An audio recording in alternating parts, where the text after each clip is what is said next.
the Chief Auto Parts Nationals at the Texas Motorplex. We're into round number 2 of Funny Car Eliminator. Here is the Ray Bestis Clutches car, owned by Nick Bonanfatti and driven by 22-year-old Richard Hartman, the youngest hired driver on the circuit today and certainly one of the most successful. He qualified the Pontiac-bodied car in the number 6 spot with a 5:25, then ran very close to that in his first round race against Glenn Micris, where he logged in a 5:28. That earned him the right to race against Mark Oswald, the man that set a new speed record here at the Chief Auto Parts Nationals at over 284 miles an hour. But in his first round race with Al Hofmann, disaster struck.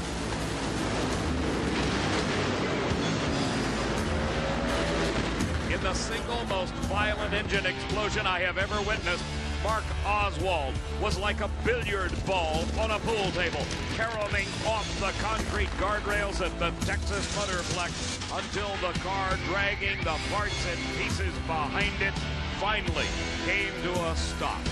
Obviously battered by the concussion of the explosion and the impact with the guardrails, Oswald was helped from the car by the NHRA Safety Safari crew.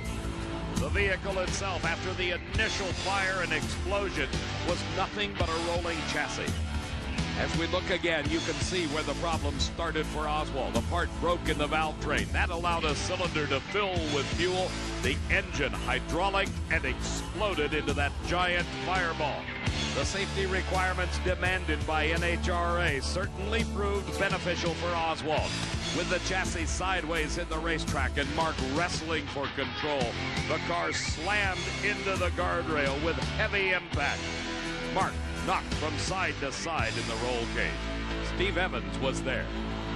Mark, considering how little control you had with a blown tire, you did a heck of a job. I just tried to stay as straight as I could. Steve had just had oil and everything all over the front of the visor, and you know, I really couldn't understand why I hit the guardrail. I thought I held the car pretty straight, but they said it pretty much lifted the car right off the ground. What were you doing when you put your hand in your glove way up in the air? I was trying to see if the body was still on. I was feeling for the roof hatch to see if I was going to have to get out or not. I couldn't tell if the body was still on.